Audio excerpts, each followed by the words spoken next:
President Bongbong Marcos says he understands that the challenges Filipinos are facing aren't easy. That's why in his first State of the Nation address, he laid some plans he wants to pursue in the coming years.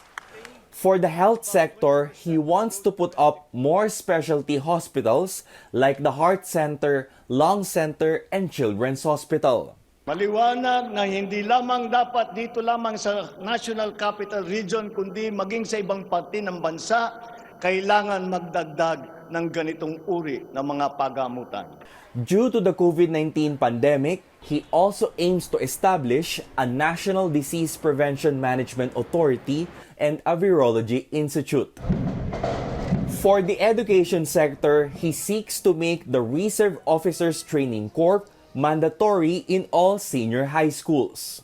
The aim is to motivate, train, organize, and mobilize students for national defense preparedness, including disaster preparedness and capacity building for risk-related situations.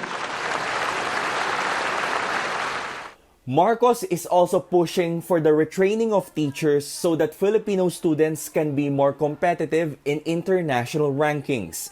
And he wants to continue the use of English language as the medium of instruction in all schools.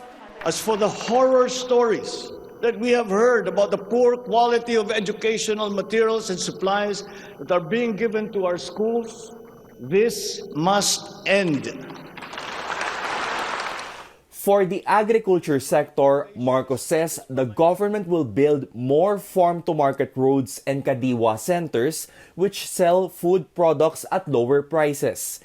He also aims to erase the unpaid debts of agrarian reform beneficiaries. I intend to issue an executive order to impose a one-year moratorium on the payment of land amortization and interest payments. For transportation and infrastructure, Marcos will continue the projects of the Duterte administration. He also seeks to build more railway projects, being one of the cheapest modes of transportation. My order to the Department of Transportation, or DOTR, is really very simple. Full speed ahead. Meanwhile, his critics noticed that he did not mention anything about his plans to stop corruption, human rights abuses, among several others. Marcos still believes the Filipino will continue to endure amid the many challenges inside and outside the country. I know it in my heart, I know it in my very soul.